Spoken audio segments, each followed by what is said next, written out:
Durkheim. 23. Max Weber.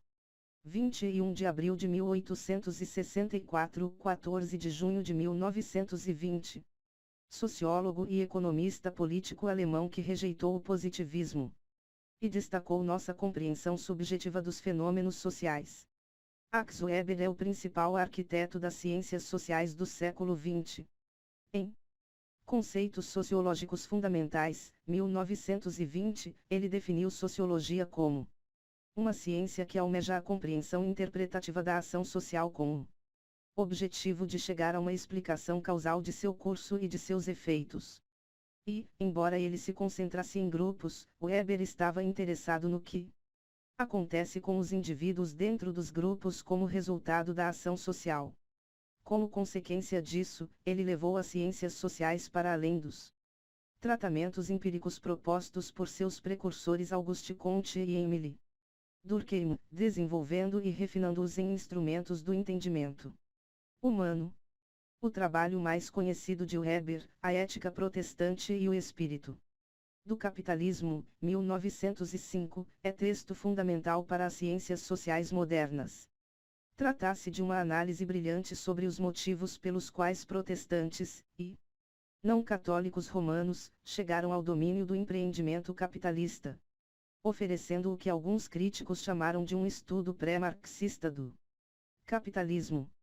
O conhecimento que permitiu a Weber analisar o capitalismo e o espírito ascético do protestantismo tem origem em seus estudos iniciais sobre as estruturas econômicas e legais da Idade Média.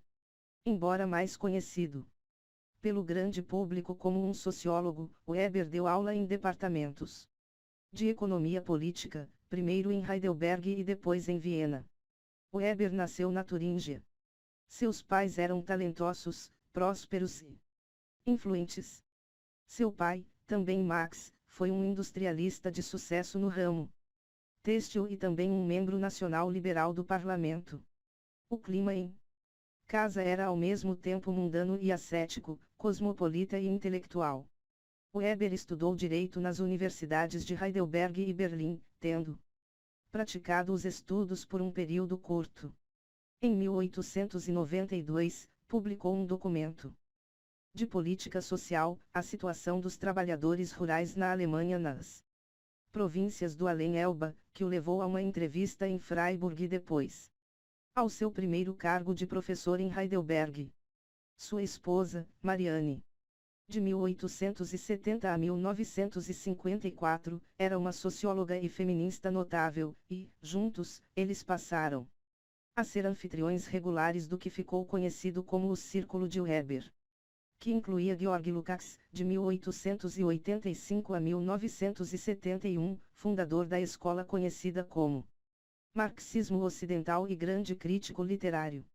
Ele e Weber viriam a se tornar amigos próximos de Karl Jaspers e exerceriam influência significativa um sobre o outro. Seu interesse comum era a situação do sujeito humano em um contexto social. Embora possamos considerar Weber um sociólogo do ponto de vista atual, sua reputação, na época, vinha do seu trabalho como economista político. Afastamento da academia. Em 1906, Weber sofreu um colapso nervoso por conta da morte de seu pai. Ele sempre esteve em estado de desacordo com o pai, tomando partido da mãe em disputas, e, após uma briga particularmente dura com Weber, seu pai desfaleceu, morreu 2 meses depois. O trabalho de Weber sofreu depois disso, ele não conseguia dar aulas. Em 1903, pediu demissão do cargo na universidade e não retornaria à vida acadêmica até 1919. Nesse período, Weber desenvolveu seus melhores trabalhos como intelectual público. Além do estudo e da pesquisa na área da economia política, ele estabeleceu a sociologia da religião como uma disciplina, e foram tanto os resultados desses estudos quanto sua abordagem metodológica que o levaram à sua obra-prima sobre protestantismo e capitalismo. Ao contrário de Marx, que buscava derivar leis históricas do seu estudo com dados empíricos, Weber não acreditava que as ligações complexas obtidas em relações sociais e econômicas fossem redutíveis a leis, para ele, isso teria significado uma simplificação do sujeito. Como filósofo, Weber foi profundamente influenciado por Friedrich Nietzsche e influenciou pensadores como Martin Heidegger, Karl Jaspers, Martin Buber e Michel Foucault, para citar apenas alguns. Ele foi um incansável pesquisador e coletor de dados empíricos. A teoria de Nietzsche das ciências sociais defendia que todos os julgamentos de dados partiam necessariamente de uma perspectiva e, portanto, não eram cientificamente objetivos. Weber era sensível a essa opinião, mas seu método até onde se pode dizer que teve consistia em analisar os dados, explorá-los no contexto de múltiplas perspectivas que possam ter relação com eles e, depois de considerar essas perspectivas, fornecer um juízo objetivo, mas enriquecido pelo entendimento do perspectivismo. A ética protestante e o espírito do capitalismo. Em A Ética Protestante e o Espírito do Capitalismo, Weber desenvolveu o conceito de afinidade eletiva para descrever o fato de que a visão de mundo do protestantismo tinha uma afinidade inerente com os objetivos do capitalismo, o que facilitava sua ascendência conjunta.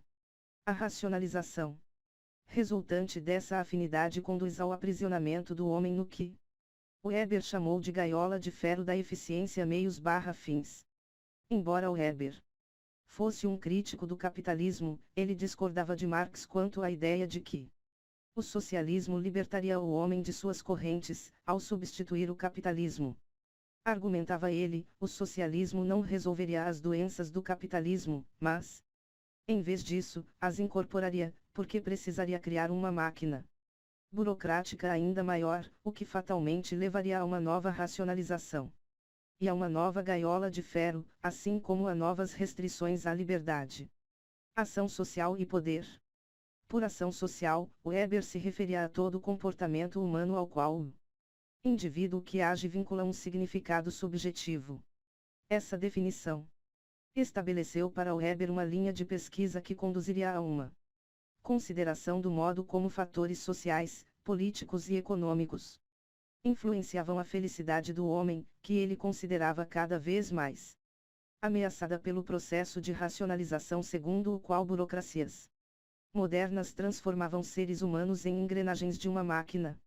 Racionalização é o processo pelo qual ações sociais projetadas para levar à eficiência econômica se tornavam cada vez mais predominantes em sociedades capitalistas. Essas ações sociais substituíam as que anteriormente haviam guiado o desenvolvimento de sociedades, por exemplo, tradições, interesse comum, moralidade etc. Weber foi um estudioso dos mecanismos de poder e esteve entre os primeiros a defini-los como tema de estudo sério o início de uma tradição que chegaria à maturidade com o trabalho de Michel Foucault. Em Política como Vocação, 1919, identificou o Estado como única fonte do direito de usar violência. Portanto, política, para nós, significa lutar para dividir o poder, ou lutar para influenciar a distribuição de poder, seja entre estados ou entre grupos dentro de um estado. Em seu ensaio Classe, Estamento, Partido, 1922, Weber definiu o poder como a chance de um homem ou um grupo de homens de satisfazer sua própria vontade em uma ação comum, até mesmo contra a resistência de outros que participam da ação. Ele listou 3 tipos de poder: tradicional, estabelecido há muito tempo pelo costume, por exemplo, a monarquia; carismático, autoridade com origem no apelo de um líder individual; e legal racional, autoridade com origem, por exemplo, na Constituição. Weber explorou o conflito que surgia entre a chegada de um líder carismático e uma burocracia legal racional. Ele favorecia um equilíbrio no qual a autoridade legal racional podia ser equilibrada por um parlamento e eleições livres de líderes políticos por plebiscito. Weber teve grande influência sobre o trabalho de Jürgen Habermas, cujo conceito de esfera pública e cuja análise do capitalismo, da democracia e do direito muito lhe devem. Karl Jaspers, um dos fundadores do existencialismo, aprendeu muito com a análise social de Weber, que sustentou as teorias da intersubjetividade do filósofo. A influência de Weber pode ser ainda sentida, ainda que mais silenciosamente, no plano de fundo do trabalho de Hannah Arendt, embora eles discordassem quanto ao tema da violência política. O conceito de gaiola de ferro, de Weber, descreve-a precisamente como Adolf Eichmann veio a colocar-se à frente da administração do transporte de judeus para campos de concentração nazistas. O principal interesse filosófico de Weber era o mesmo de Kant, a situação da liberdade do homem em um mundo no qual o ritmo de mudança estava começando a se acelerar. A preocupação de Weber com a liberdade surgiu no momento em que o capitalismo ascendia e a velocidade do crescimento tecnológico e das mudanças sociais aumentava de modo nunca antes visto, com consequências desconhecidas. Weber buscava identificar os problemas que a liberdade humana encarava em uma sociedade cada vez mais racionalizada. Ele fez isso de modo não programático, e seu singular método não metodológico continua a fornecer uma maneira prática de compreender a situação do indivíduo na sociedade e identificar as circunstâncias que reforçam ou ameaçam a liberdade. A ideia da obrigação do homem perante as possessões que lhe são confiadas, às quais ele se subordina como servo e administrador, ou até como máquina de fazer dinheiro, repousa sobre a vida com seu peso frio. Se ele somente persevera no caminho ascético, então, quanto mais bens ele possui, mais pesado torna-se o sentimento de responsabilidade por preservá-los inalterados para a glória de Deus e ampliá-los pelo trabalho incansável. Algumas das raízes desse estilo de vida estão na Idade Média, assim como tantos elementos do espírito capitalista, mas foi somente na ética do protestantismo ascético que ele encontrou um fundamento ético consistente. Sua significância para o desenvolvimento do capitalismo é óbvia, ela elimina os grilhões na luta por ganho não somente ao legalizá-lo, mas, no sentido descrito, ao vê-lo como algo desejado diretamente por Deus.